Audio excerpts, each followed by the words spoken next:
à court. Mais concrètement, ici, le lot, c'est quoi?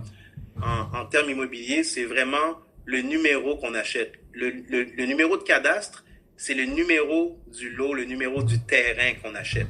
Donc, c'est important de ne pas faire d'erreur là-dessus. Puis ça, c'est la raison aussi que même si je conseille mes clients, après une transaction, c'est au notaire. C'est le notaire qui fait vraiment ce travail-là. Est-ce que l'adresse correspond vraiment au numéro de cadastre? Est-ce qu'il y a des lois? Est-ce qu'il y a des servitudes qu'on doit savoir par rapport au lot de cadastre? Exemple, tout est bureaucratisé, tout est écrit. On est dans un pays industrialisé. Donc, même le passage de Bell puis Hydro-Québec, c'est inscrit dans l'acte notarié. Ouais, ouais, c'est C'est-à-dire vrai. que Hydro-Québec, ils n'ont pas ton autorisation, ils n'ont pas besoin de ton autorisation pour venir travailler sur leur poteau, sur Bell ou bien Hydro-Québec ou bien Vidéotron, peu importe. Fait concrètement, c'est quand même assez simple. C'est vraiment, oh my God, t'as vu? J'ai reçu un appel, désolé. Donc Ok. concrètement, en fin de compte, là, c'est vraiment le lot que tu achètes et c'est le numéro officiel du lot. Donc quand tu vas être propriétaire ou bien quand tu te défais de ce lot-là, le notaire, lui, c'est son travail de te mettre nouveau propriétaire de ce lot-là ou bien de te retirer de ce lot-là. Puis en passant, c'est ça qu'on appelle une radiation d'hypothèque ou bien une radiation. Donc tu n'es plus propriétaire de ce bout de terrain-là. Parle-nous de la vente d'une propriété. Comme si toi, tu as un condo, je vais acheter ton condo. Je m'en vais visiter le condo. Tu me dis combien la valeur du condo. Puis combien ça va coûter pour faire le transfert de responsabilité.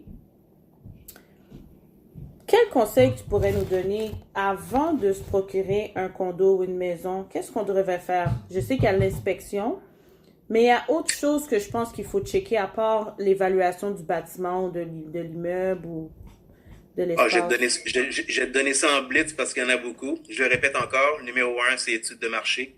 Ensuite, on aime le condo, on inspecte, on prépare le financement. Ensuite, quand tout est presque prêt, il faut regarder la déclaration vendeur. Qu'est-ce que le vendeur sait ou bien qu'est-ce que je devrais savoir. Plus la déclaration vendeur, c'est un document très important. C'est obligatoire. À mes débuts d'immobilier, ça n'existait pas, ce document-là.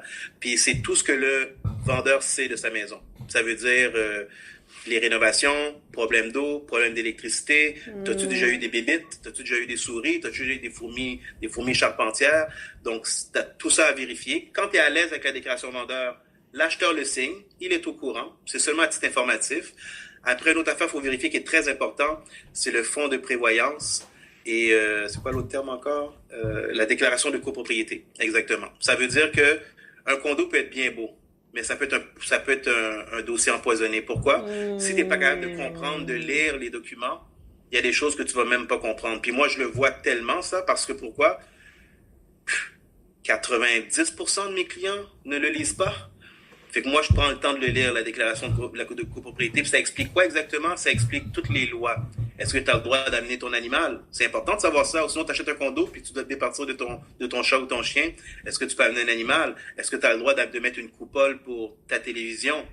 Quels sont, dans le Hmm. document de fonds de prévoyance, c'est quoi le solde du compte bancaire de la copropriété? Parce que le problème avec les condos neufs, puis je le dis souvent, le contracteur, lui, il met les frais de condo super bas, mais après 10 ans, il faut être capable d'économiser de l'argent pour mettre dans le fonds de C'est prévoyance. Parce que ça. quand il y a un toit à faire dans un condo, c'est pas un toit d'une maison normale là, de 4 000, 6 000, 12 000 dollars.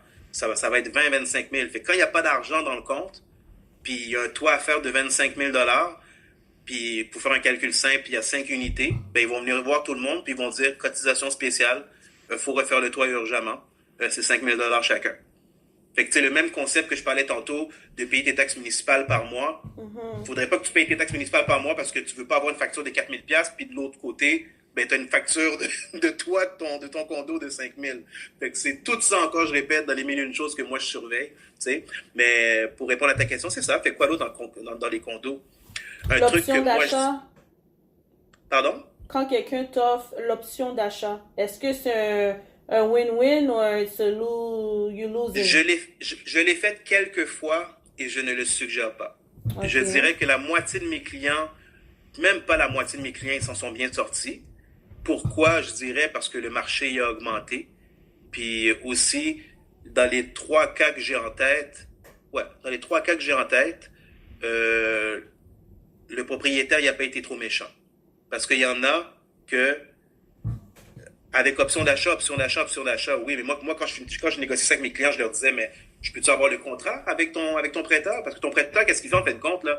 C'est, c'est des beaux mots, Candice. Le marketing, là, puis la vente, c'est comme de la politique. C'est des beaux mots. Oui, je te fais confiance, tout va bien, tout va bien, tout va bien, tout va bien. Mais en fin de compte, it doesn't work. Fait que, avec option d'achat, ça veut dire que je te donne une option. Ça veut dire qu'un gars qui sort je suis un parallèle con, des fois je suis con, là. Je vois la niaiserie arriver.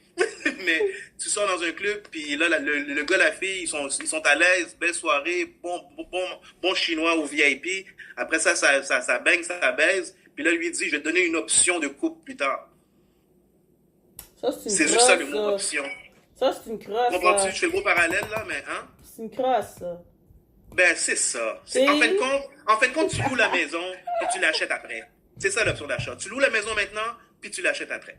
Fait que moi, je dis à mes clients, ben, tant qu'à ça, arrange tes choses, puis on va travailler ensemble. Puis moi, je rencontre mes clients 1 an, 2 ans avant. Souvent, pourquoi? Pour justement leur préparer ça. Quand tu es pogné avec une option d'achat, puis tu es capable d'acheter dans 2 ans, ça veut dire qu'il y avait juste quelques devoirs qui n'avaient pas été faits. Puis c'est toujours 3 devoirs. C'est le Bacon Score, c'est le salaire, puis c'est le taux d'endettement. Parce que c'est bien beau que tu aies un bon salaire, mais il faut que ça matche avec tes dettes. C'est les 3 points. T'as dit Les 3 Bacon points. Score, salaire et le troisième? Bacon Score, puis le ratio d'endettement, qu'on appelle ça. Ratio d'endettement. Bacon Score, salaire, ratio d'endettement. Exactement. Parlons du... Parce que les lois ont changé le 15 juin passé, n'est-ce pas? Corrige-moi si j'ai pas la bonne date. Il Ouais. avait changé des conditions. Est-ce que tu peux expliquer les conditions en général qui ont changé avant le 15 juin 2020? Mais pour y aller très simple, les questions simples, je vais y aller simple pour pas mélanger tout le monde parce que c'est vraiment vaste. Ouais. C'était 620 avant de Bacon Score minimum pour passer au crédit. Ils l'ont augmenté à 680. En général, c'est à peu près ça. Et le ratio d'endettement, il a légèrement augmenté. Donc, il faut que tu aies plus de liquidité, il faut que tu sois plus souple avec ton salaire pour acheter une propriété. Donc, je répète, 680 au lieu de 620 et le ratio d'endettement. ABD, ATD. Ceux qui sont curieux, ça s'appelle ABD, espace ATD. Vous pouvez même faire votre propre calcul de votre ratio d'endettement. Puis quand tu arrives à un certain... Après ça, la réponse, ça va être un pourcentage et ça va te dire si tu passes, si ton ratio d'endettement il est bon ou il n'est pas bon. Wow. That's good to know. Yeah. That's good to know. That's good to know. OK. Ça m'a pris 19 ans. Ça m'a pris 19 ans. Entre une maison et un condo pour un couple sans enfants versus un couple qui prévoit avoir des enfants ou qui ont un ou deux enfants. Pourquoi un plus que l'autre? Pour la valeur. La valeur? Pour la valeur, tout simplement. Comment je peux dire ça? Moi, j'ai toujours prôné. Souvent, il y a du monde, tu sais, le mot condo, c'est à la mode, là. Puis il y a plein de clients qui viennent me voir. Puis ils disent, ah, j'ai un beau condo. Tu sais, un condo pas cher, je trouve ça bien. Parce que si tu peux pas t'acheter une maison, tu t'en vas dans le condo. Mais il y avait un moment donné, moi, je dirais, il y a quelques années seulement. Maintenant, ça a un peu changé. Mais donner un exemple d'il y a 3-4 ans. Des condos, exemple, à 250 000, ça équivalait à une maison à 300 000. Puis là, ça, j'explique souvent ça à mes clients, puis ils comprennent pas. Là, qu'est-ce que je fais? Je fais le calcul hypothécaire. Là, je leur calcule, voici ton hypothèque. À combien que ça coûte à 290 000? Ça te coûte tel montant. Là, je fais un autre calcul. Là, je dis, voici l'hypothèque à 300 000. Donc, j'ai augmenté de 10 000. Et puis, ils réalisent que 10 000 $ de plus sur ton hypothèque, ça équivaut à 42 $. Fait que quand tes frais de condo sont 200 $ par mois, il y a combien de 40 $ dans le 200? Je vais faire un calcul vite, là. Il y en a 4. 160. Il y en a même 5. 4,5. Ouais. Il y en a 5. 4,5. Fait que c'est 50 000. Ton 200 $ de frais de condo équivaut à 50 000. C'est la raison pour laquelle un condo à 250 000 plus frais de condo est égal à une maison de 300 000. Et puis à long terme, Mais quand tu vas vendre la maison, qui va avoir plus? La maison qui a un terrain, qui a une piscine, qui a moins de voisins, versus un condo de 20, 30, 40 unités. La réponse est là. Donc moi, ça c'est mon père, tout craché là. Même encore maintenant, il me disait ça la semaine passée. Il me dit, Ralph, une maison conventionnelle, ça doit avoir 3 chambres sur le même étage. Parce que tu sais, les mentalités changent, hein, tu sais, on s'entend. Exact. Avant, il y avait plus d'enfants. Donc, il y avait plus de maisons avec des 3 chambres. Donc, quand je parlais des maisons à 2 chambres à mon père, il capotait. Et maintenant, il capoterait encore plus au centre-ville. C'est Griffintown, tous ces coins-là, là, c'est les 2,5, c'est les 1 chambre qui vendent à 350 000 $. Donc, ça a changé. Tu sais, l'immobilier a complètement C'est changé. bon, ça. La tendance qui est à New York, Toronto, tu sais, les fameux gros blocs condos, là, puis en bas, t'arrives, il y Yo, a Toronto, sauna, c'est spa, juste piscine. ça. C'est Toronto, juste ça, mais c'est la tour, je trouve que c'est la ville des condos. ouais. Que tu Mais sois à Markham, tu sois au centre-ville de Toronto, que tu sois... Bon, moi, j'ai visité un peu Toronto vaguement, mais il y a un secteur, bon, c'est plus résidentiel. Par contre, qu'est-ce que mes amis m'ont expliqué qui habitent à Toronto, le plus gros hic, là, c'est que la communauté asiatique a acheté quasiment toutes les propriétés, fait que tu peux juste louer. Puis là, avec qu'est-ce qui se passe avec la pandémie actuellement, c'est très dur à Toronto. Comme il y en a qui m'ont dit, ils songent revenir au Québec. Mais moi, je me dis que le Québec, on commence à devenir un peu comme à l'extérieur des autres provinces. Parce que facilement, maintenant, un 4,5, ça te coûte le prix d'un 5,5. Un 5,5 te coûte le prix d'une hypothèque. Puis là, j'imagine même pas une maison que tu loues, combien ça coûte maintenant. Donc, c'est comme... Ça fait 10 ans que je suis dans ma maison, là, puis quand je dis mon hypothèque, le monde est choqué. Parce que c'est ça le but d'avoir une maison. Le but d'avoir une maison, c'est la liquidité. Puis c'est vraiment pour ça que je prends mon travail au sérieux. Puis avec qui je travaille, ils le comprennent. Moi, je dis toujours qu'il faut s'asseoir avec moi, parce que c'est pas en regardant mes Snapchat ou bien un appel de 5 minutes que tu vas savoir. Mais je le répète, c'est la raison pourquoi je voyage. Le monde dira, tu voyages, comme je peux payer l'école privée pour les enfants. Si je suis fatigué, je peux rester chez moi dormir, j'ai pas de stress, tu sais. C'est moi qui gère ma vie, ma carrière. Fait que moi, je trouve que c'est important. Je me suis aidé. J'ai aidé ma famille, j'ai aidé mes amis. Mais je me suis dit, pourquoi je peux pas aider le plus de monde possible? Quand on prend l'avion, là, puis je regarde tout l'immobilier au Québec, c'est comme une fourmilière. Il y en a pour tout le monde, là, tu sais. Faut juste être informé. Mais mon travail, ça, j'ai souvent ça en tête. Ça, c'est la beauté puis la laideur de mon travail. C'est que, comme je disais tantôt, il y a tellement de monde qui parle de l'immobilier que des fois, il y a beaucoup de désinformation. Fait que là, le monde, c'est comme tout le monde sait, là, tu as besoin d'une recette de burger, tu t'en vas sur Google, oh, I find a page, I know everything about it.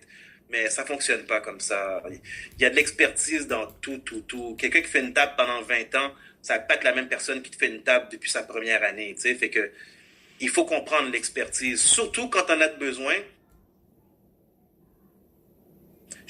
Puis je fais même des suivis après les transactions, là. Puis c'est pas un avocat pour ma maison. Don't get me wrong. Il faut something else.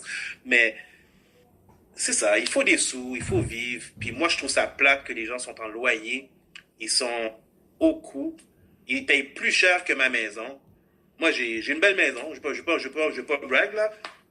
Mais tu sais, il y a du monde qui aime la maison que j'ai. Mais c'est ça. Moi, je trouve que c'est juste en s'informant avec aux bonnes personnes que tu peux avoir que tu peux faire un bon achat. Puis en passant, les mauvais achats, je les vois là. Moi, quand je vois les transactions, c'est comme si j'ai une banque de données. Pourquoi je suis agent immobilier? C'est que j'ai accès au système. J'ai accès au marché. Fait que j'ai accès aux maisons vendues pour aux maisons achetées. Puis des fois, je les vois, les noms. Puis notre communauté a besoin d'aide pour être gentil comme ça. Juste à entendre ce que tu viens de dire, là, ça a l'air qu'il y a des couches sur des bobos, puis des bobos que les gens, malheureusement, payent pour la désinformation. Je vais te donner un exemple. Pour le de quoi, excuse-moi? Les gens, les nouveaux propriétaires, ils payent pour des bobos qu'ils auraient pu éviter, dans le fond, à cause d'un manque d'information. Ah, ben oui. Ah, bon, Jean, là, c'est incroyable. Puis moi, qu'est-ce que j'aime pas, le numéro 1? Tu parles de payer des bobos, mais moi, le pire des pires, là, c'est perdre la maison. Puis dans mes rendez-vous, ça, je le montre aussi. Une situation que j'ai vue à Rivière, je le raconte. Puis je donne pas d'adresse, fait que c'est chill. La madame, elle a payé sa maison pendant 20-25 ans. Elle est décédée. chicane avec les enfants.